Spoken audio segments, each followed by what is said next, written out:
Bem, os sumérios eles tinham uma vida comercial bastante intensa. Na época ainda não existia o dinheiro e para suas transações eles utilizavam alguns produtos como padrão de troca, né? A cevada, por exemplo, foi usada como referência para a troca de produtos de pequenos valores. Já a prata, né, foi utilizada como parâmetro de grandes somas, né? Pessoas de outras regiões traziam seus produtos para comercializarem nas cidades sumérias, né? Era o caso de alguns minerais, como o ferro, necessários aí à confecção de ferramentas ou de armamentos, e também da madeira e de pedras especiais aí usadas na fabricação de outros objetos variados, né? Os comerciantes sumérios, também chamados aí de Tancarum, eles também viajavam longas distâncias para comercializar os seus produtos, né? Como tecidos, armas e joias produzidas por artesãos. Chegaram inclusive à região do mar Mediterrâneo e do rio Hindu, na Índia atual, né?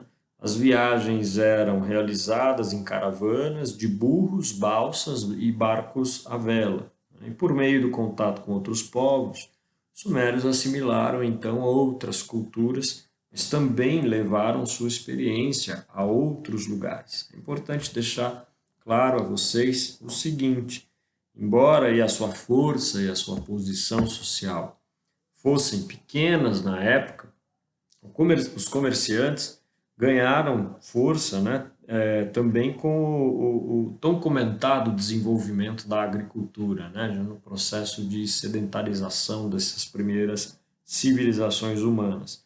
O excedente, então, né, o que não era consumido pela população local, servia então para ser vendido, né, somando-se aí a outros produtos, né?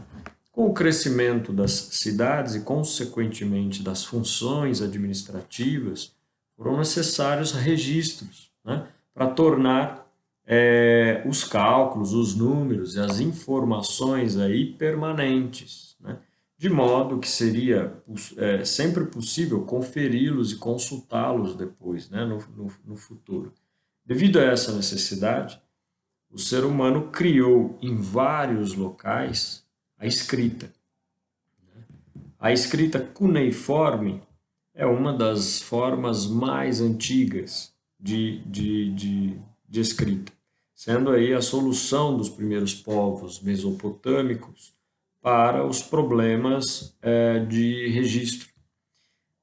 Na explicação sobre essa escrita cuneiforme, eu acho necessário explicar, né, deixar claro que cuneiforme vem aí de cunha, né, e que é nada mais nada menos do que uma peça de metal ou de madeira, né, usada para fender objetos, né.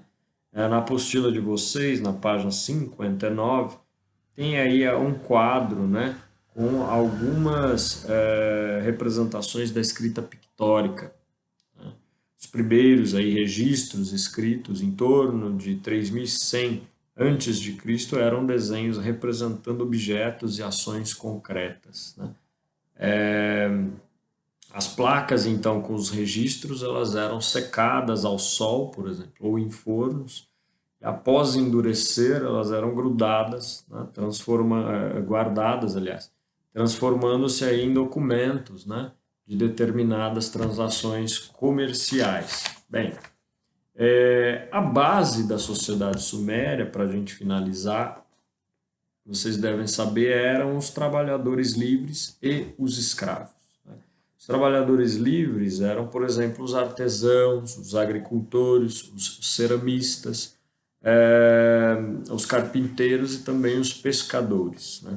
Havia também os que prestavam serviços para os templos, né? E para as pessoas mais ricas da sociedade, que eram aí alimentadas e vestidas, né, por esses trabalhadores livres, e os que realizavam trabalho também em troca de espécies, né, de produtos, né, ou de algum tipo de pagamento, algum outro tipo de pagamento. Já os escravos, né, eles podiam ser aí de origens variadas, né, de origens diversas. Uns por terem cometido algum tipo de crime, outros por serem prisioneiros de guerra.